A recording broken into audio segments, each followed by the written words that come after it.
You know what I was thinking today, and it might not be well suited to the time constraints that we have, but Yep. what we haven't given anyone thus far is just a general catch up between us that typically would happen on this hour as well. You know, what we're working on, what we're learning as we're going through, the kind of things that we're coming up against, and maybe those sort of things.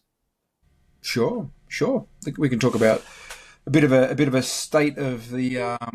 Let me just turn that background noise off. Give me 1 second before we start recording. Get into it. Hang on. Bear with me for We're two. already recording, Michael. This is unscripted. I know, but you're not going to want my Facebook notifications to be going off the whole call. So let me just get out of Facebook. I actually turned mine off this week. Everything. Really? Yeah. There, all right. So we're in the update part of the call. I turned Facebook on silence because the group chat in my coaching group is going bonkers right now. There's a few little developments in there, so I need to not be distracted by that. Yeah, yeah. No, it's the first time in years I have, but trying to learn a lot of new things and scale. Obviously, at the moment, I just found that the constant. I have my phone on D&D, but sometimes messages would still consistently come through, and I just thought, well, let's see what I can do Yeah, with notifications completely off, and uh, it's unbelievable. I'm so yeah, much more efficient. The even nothing coming through on the watch. It's fantastic. I can't explain how much more efficient I am, but the yeah. one thing that it caught me with is because I didn't have the notifications. It took me a couple of days to remember that I actually need to check it, and there was a couple of replies just waiting there. But it's just going to be the same process now as checking your emails a couple of times a day. It's Mhm. massive, and again, everybody knows that the constant interruptions affects your Yep, efficiency, but yep, it's insane. yep. Yeah, interesting. I had this conversation with someone DMs today. They didn't want to do something that I asked them to do, which for me was a requirement, and their excuse was efficiency. And I wrote back effectiveness greater than efficiency. So how do you like for me effectiveness comes first. Effectiveness it's got to work and then let's streamline it on the back of it working. How do you being that you've got multiple businesses running at the moment and income streams, how do you manage the effective side of things if you're offline for 2 3 hours or whatever the batches look like? Mm. I realize that pretty much no message I have come through is so time, Mm. uh, you know what I mean? Time pressured Yeah. that it will be massively affected by 2 to 3 hours or even 8 to 10 hours. Yep. And I think people are pretty understanding at the moment that if someone's DM is constantly overflowing, they're not going to be able to get back to them straight away. And I think that was a bit frustrating for a while in that I wanted to get back to everyone straight away. And it was just, I spent the whole day just opening the tabs and going in. So effectiveness for me, getting rid of the messages, amazing. But Mm. I think that opens up another conversation about effectiveness overall. So one thing that's kicked off for me massively in the past probably month to 6 weeks, and even more so in the last couple of weeks, is setting up AI analysis systems for sales team managers and offer owners and publishing publishing people as well.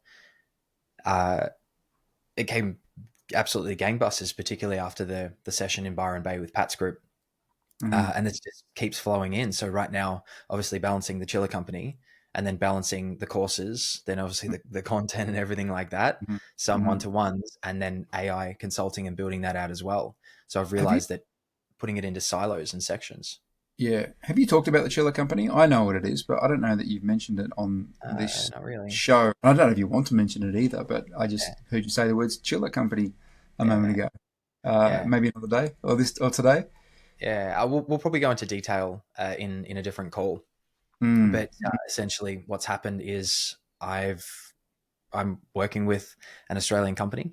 We manufacture ice bath chillers, as in commercial ice bath chillers, because everything here is really cheap, imported, doesn't work. And my Mm. business partner is an absolute whiz, like a phenomenal Mm. refrigeration mechanic.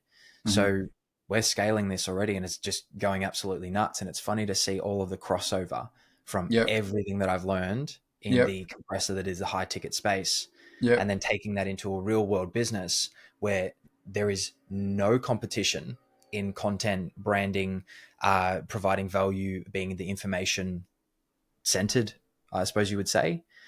And it just feels like playing in a game where everyone is not even attempting to play. Yeah.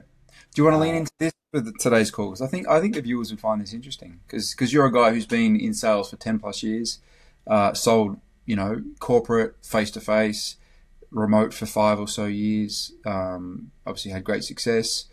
Now you're going into a different space, and it sounds like you're benefiting from skill set, mindset, energy, whatever you want to call it, probably all those things, in the real world. I reckon that could be an interesting topic. What are your thoughts? Make it 100%. you're the focus of this call, James. Yeah. I mean, number one, the thing, particularly in the high ticket space, is that you need proof. But more importantly, you need people to understand who you are and what you're about. And I think people now are really sick of ads that say save $1,000 Oh yeah. or very transactional things. Yeah. So you need to build a brand, build out content, Yeah. provide value so that before people even speak to you, they know you know what's going on. Yeah. Yeah. And a Very very steep learning curve for me is short form content and Instagram, because I haven't been on Instagram in a couple of years, probably even longer. So learning how to structure reels, how the algorithm works, how to balance posts versus reels, like how to put carousels together, all of that sort of stuff. Like it's the same principle, but learning and actually doing. And I did a post a couple of days ago. I don't know if I actually posted it. And it was what you'll learn in 1 week of doing is the equivalent to 12 months of thinking about it. So I planned and I structured and had all of this stuff, but 1 week of posting, it was just, you realize that for those that have been to university and studied something like business or whatever, which both of you and I did, you realize that when you have your first job, like in your first week or 2 weeks of that job, you could argue you learn exponentially more about business in those first 2 weeks than you did in the 3 years, 4 years you committed to before it. It's the same with sales calls too. That's why I always want to get, you experience this when you and I work together and you're brand new to sales. I don't remember if I got you making sales on the first day, but I probably did, because it's just so much realer once contact is made. Everything falls into place in the sense of, you go from being theory based to practical based, which is obviously way better. So you're experiencing that now with content creation, it sounds like. Yeah. And even then you plan out what you're going to do with YouTube content, and then by extension, how that's going to go across. And there are underlying principles across all of it. And then you think and you create amazing content that it ticks all of the boxes. But then you realize, well, at the end of the day, what are you trying to do? And Instagram is basically a familiarity platform where you're going to provide value and show some expertise, but also they go there to kind of connect with you. Whereas apparently, allegedly, this is my experience and seems to be the data, that YouTube is the expertise, as in that's where you do your long form, that's where you show a lot of value, and that's where you build the intense credibility.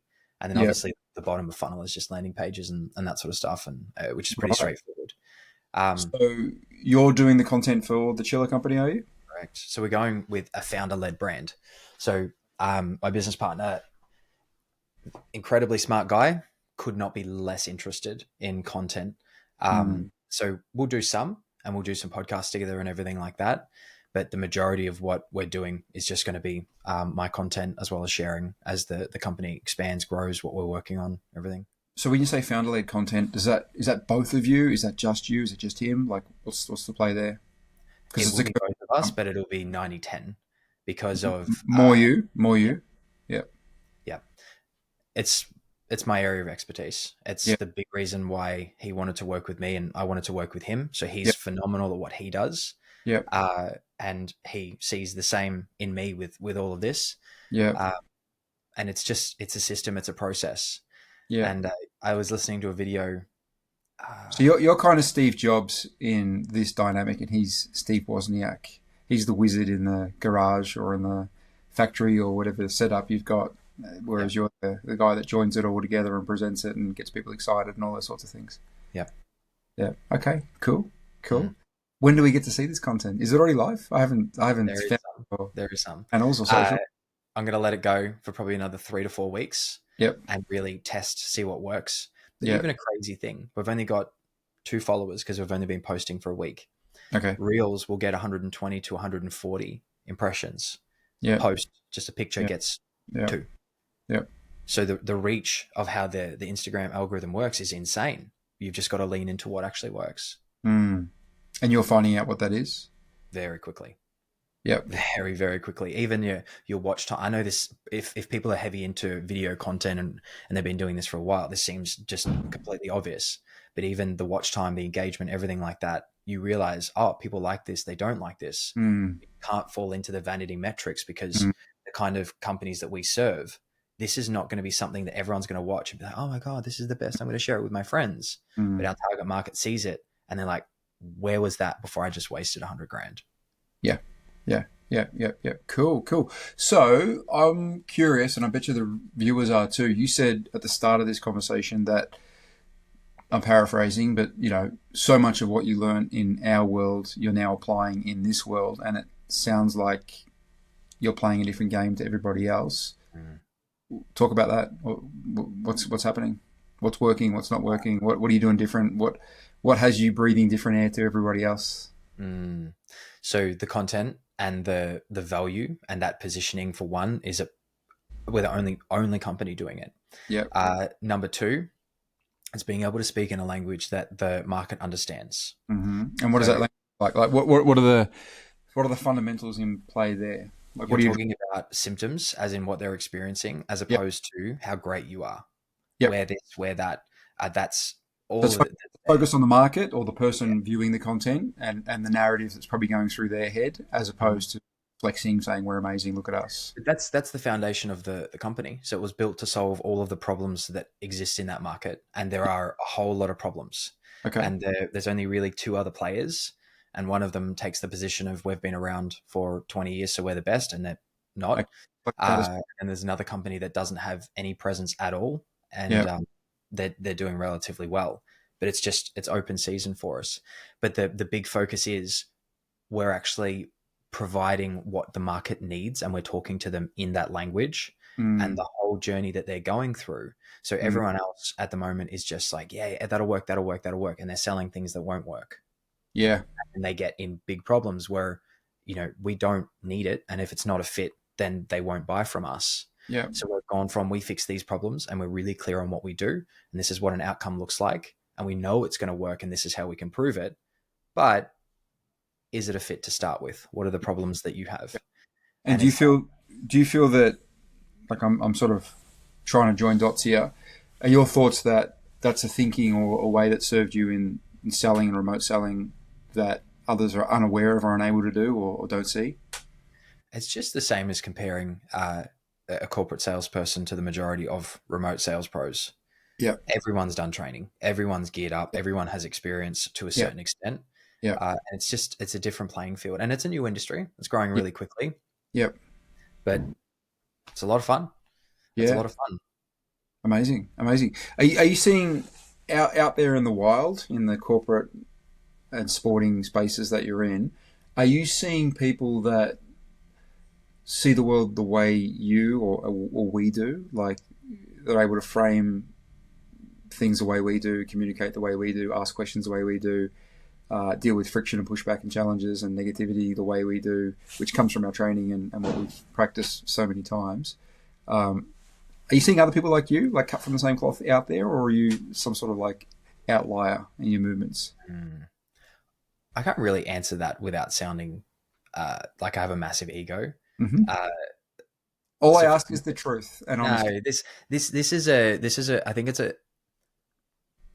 this is a cultural thing as well. Yep. So the majority of people that I speak to about these sort of things are not local.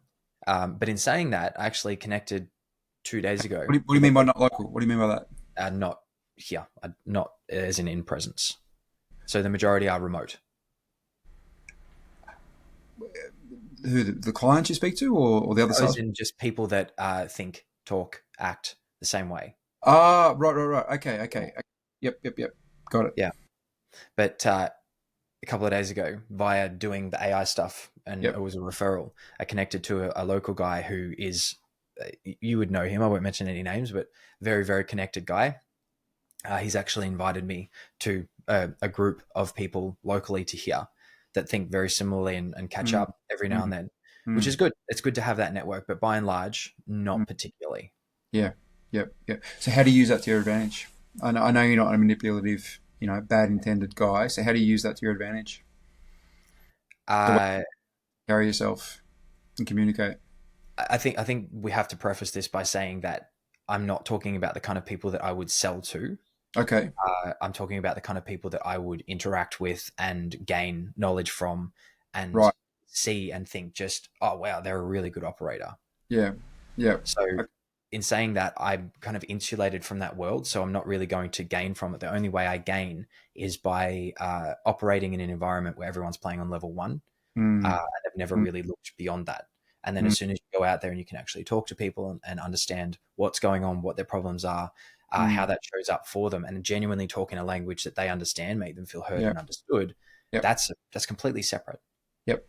Yep. Because if I were to in just to really really simplify what we're able to do, and again, like you said a moment ago, there's no way of saying this without sounding arrogant or aloof or whatnot. But I think we have an ability, sort of in the real world, with people that don't know what we know and can't do what we can do.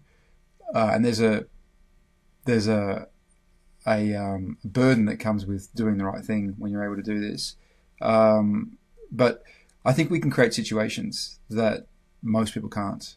We can create situations by asking certain questions, by responding the way we do to certain answers, by totally untangling friction or pushback or uncomfortable things that would dismantle most people and get back on the front foot.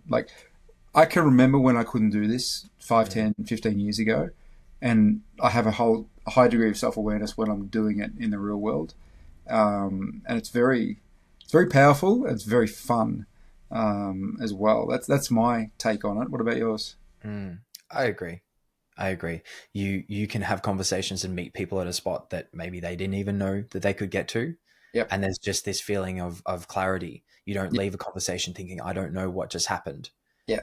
No one feels as though they had the wool pulled over their eyes. Yep. But I think if you have the ability to do that, you may as well position whatever, not position. If you have the ability to be the person that can make someone realize what's going on, what factors are at play, Yep. I think in those situations, and this is what I say to anyone, particularly leaving high ticket, going to corporate, don't pick the number 2, pick the number 1. So whatever you're selling in any market, always be selling the best that there is, Mm-hmm. because you will empower and enable people to make decisions that are genuinely in their best interest. Mm-hmm. Mm-hmm. Mm-hmm. But that's I suppose the difference between persuasion and manipulation. Sure. In a complex manner. Yeah. Sure. Sure. Yeah. Okay. Okay. I think one of the ways that you can measure what we're talking about is how often you get a comment come back when you're out in the wild, having one of these interactions. That's something like, oh, I've never thought of that before. Oh, I didn't realize I could do that. It's some sort of shock disbelief on the back of a big realization that's, well, it can be positive or negative, but it's just an awareness and an ability to take people to places that they couldn't probably get to on their own. And potentially everything changes when they get there as well. They have an epiphany, they have an awakening, they have clarity, they see something that they couldn't see. They have reconciliation between a deep, dark feeling they've had for years, and now they can finally articulate what it is. And you're the one that helped them get there, and then you get a comment like that. It's a good feeling, and often it leads to really good outcomes.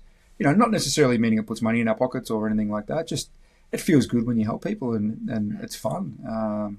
And you can be a bit cheeky with it and do some fun things like get airline upgrades and hotel upgrades, and I don't know, get a large coffee and play for a small one. You can do fun stuff like that too. I did a post about 2 weeks ago when I hired some surfboards and ended up getting a couple of free drinks out of it. I don't care about the free drinks. It was like $2 worth of value. It was the fun and gamesmanship of having the guy realize that he needed to give me free drinks, and I did it in front of my son. It was so much fun. I couldn't do that 10 years ago. And you just do stuff like that all the time, and it's so fun. And it blows people's minds as well. People that observe it, like, how the hell did you do that? They're like, I don't know, but I'll do it again later today. Yeah. For me, that's negotiating with salespeople. Yeah. That is, because they're the ones that are ready for it. They know what they're about to expect. Yeah. And then, you're having fun. They don't feel bad in the slightest. Yep. And you end up getting a ridiculously good price and terms. Yep. And then it gets to the end and they're kind of like, yeah, what just happened? Yeah. That's good, but they Yeah. don't lose out. So for me to win, they can't lose. Yeah. But that banter of Yeah. getting to that point, that for me is so much fun. Yeah, yeah, yeah. I had it on a sales call yesterday. I got one of my best sales ever yesterday, in the sense that, look, it was a $10,000 US payment paid in full, one call close, which, again, without being arrogant, is actually a pretty small sale for me. So, like, numerically, it was nothing. But here's why it was so much fun. The guy was driving in California. It was cutting out because he's going through mountains, so it was a poor connection. And it was one of the few calls where I couldn't see him. There was no Zoom element to it. I had mine on, but he didn't have his on because he was driving. And he calls up at the start and he says, listen, I'm not planning on buying the ticket. I think I can get a freebie and blah, blah, blah, blah, blah. And, 10 minutes later, while he was driving, I got his Amex details, $10,000 paid in full. But that was the start point. But it was so much fun because that was the start point. And, you probably would have given me like a 1 out of 10 chance to get a sale from that as a start point. But secondly, I just sat there and listened to him. And then I said, listen, it sounds like you've already made your decision, which is totally fine. But I wouldn't be my job if I at least didn't make you aware of one or two things which you might not know yet. Would you like me to do that? And then you can hang up on me and wish me a good day. He said, yeah, please make me aware of it. I then strategically made him aware of a couple of things, and then which I thought would hit the mark based on what he said. And then I said, on the back of that, you're probably going to tell me nothing's changed and we should part as friends, or do you see it different? He goes, actually, I see it different now. Anyway, I'd opened the door. 5 minutes later, I had his credit card details. I couldn't do that 5, 10 years ago. So, it makes us better at our job as well. And it's just the ability to ask the right questions the right way at the right time and make people feel a certain way, that they want to engage with you. They're willing and able to open up. They don't see you as a threat. Bit of fun, a bit of lightness, a bit of playfulness always helps. And from a professional point of view, it's amazing. And from a life point of view, it's so much fun. So that's why I love what we do. It's the gamesmanship of it. The monetary reward's nice. Changing people's lives is nice. But if I'm really honest, it's the gamesmanship of it. I just fun. What about you? It kind of it ties into what one thing that I like to do is watch interviews of ridiculously wealthy people, just what they've experienced in their life. And then I found this other series where this guy he went around and he just interviewed older people that he found on the street, and it was in wealthy suburbs and some not so much. Yep. And the one thing that was echoed across all of it is that sooner or later you're going to realize that money does not make you happy. It makes some of your problems go away, but money doesn't make you happy. And particularly with the older people that he was interviewing, they were just saying, if you could change one thing in your life, what would it be? And all of them said, bar maybe one or two, that they wish they got to spend more time with their family and with their partners. And it's a constant reminder that, the end goal is not the end goal. Right now is the end goal. So what we're doing, the fun we get to have, the kind of people we get to connect with, you have to love it. And if you're constantly in that, I have to get a sale, this must happen. By the end of the call, if I don't get a sale, my sales manager is going to kick my ass and all that sort of stuff. Like, there's a grind time, of course, sure, but you have to have fun doing this if this is the chosen career. And I think what you've just said then is exactly that. You got to have a laugh. You got to connect with someone. You got to help them. But you do it in such a way that we get to enjoy the process because the end result is now. Yeah. I like talking to people. I like back and forth. I like solving puzzles and putting together jigsaw puzzles. And I like a bit of back and forth, and it's a bit edgy and it's a bit difficult. Like, it's fun. It's just it's back to the gamesmanship element of it. All the best people I've seen in sales and communication, including outside of our industry, I think they've got an element of that. They love. Do you know one interesting thing that's become more prevalent as the volume of Zoom calls I take has reduced? I, by a landslide, prefer just a normal phone call with no video. Really? Yeah, and I've realized, you know what happens even when I was getting the pictures taken in Antigua, if I relax my face entirely, I look so angry. So I have to constantly focus on keeping a level of a smile. And then after a few calls back to back, I'm just like, why is my face so tired? And there's a level of concentration that I have to apply to that that gets, again, marginally taken away from the video call. But I've gone to a lot more phone call sales lately.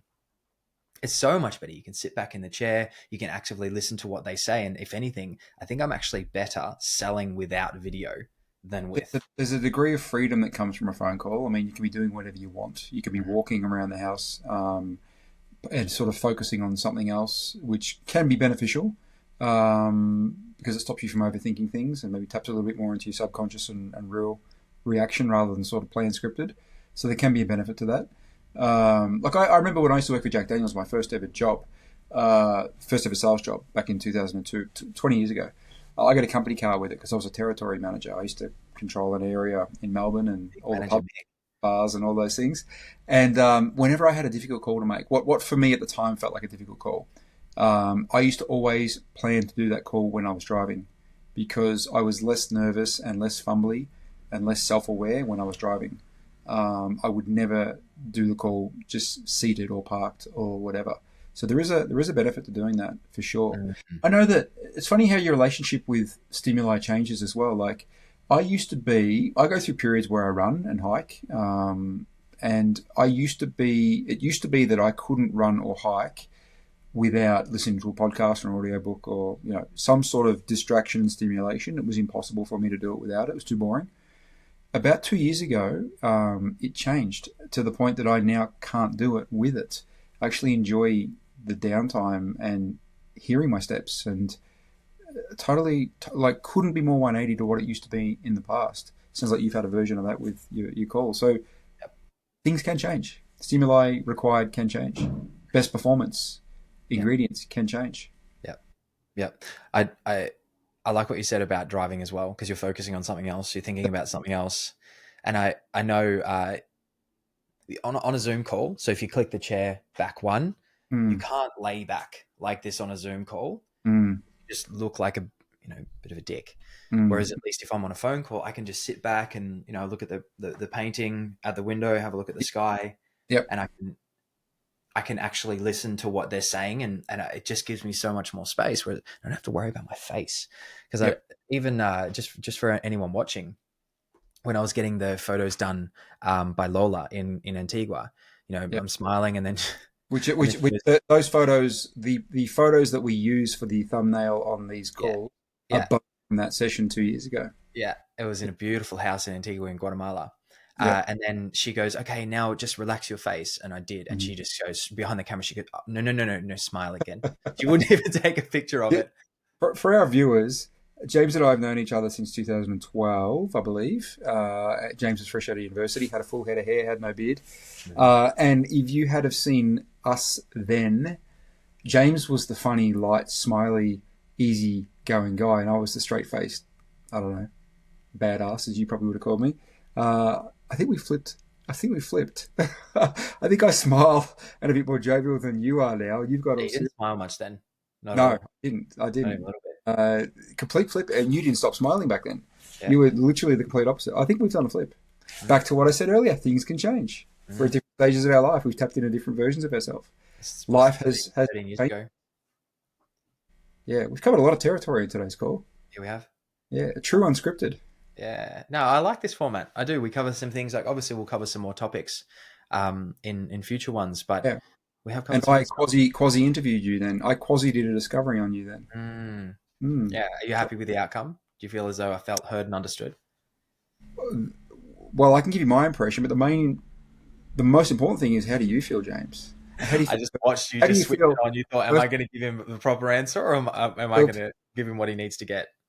I think so, James. I think you like being the center of attention. I think you like being the focus of this call, and I feel like I got the truth from you, and that's all I'm after, the truth. Yeah, okay. Okay. What are your thoughts? As long as you feel that way, that's all that matters. Well, do you think there's a disconnect between how I feel and what's actually played out? Anyway, is it have we hit the point? Are you happy to wrap it up here? I'm happy to wrap it up. I think we covered a lot. I don't know what you're going to call.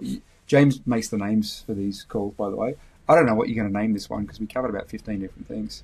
I think this might be episode 20. So it is number 20, but let's celebrate number 20. I'll let you figure out what we're going to call it. But there wasn't an obvious topic to call this one. No, it wasn't. I'll see you next week. All right. Good to see you. See you then.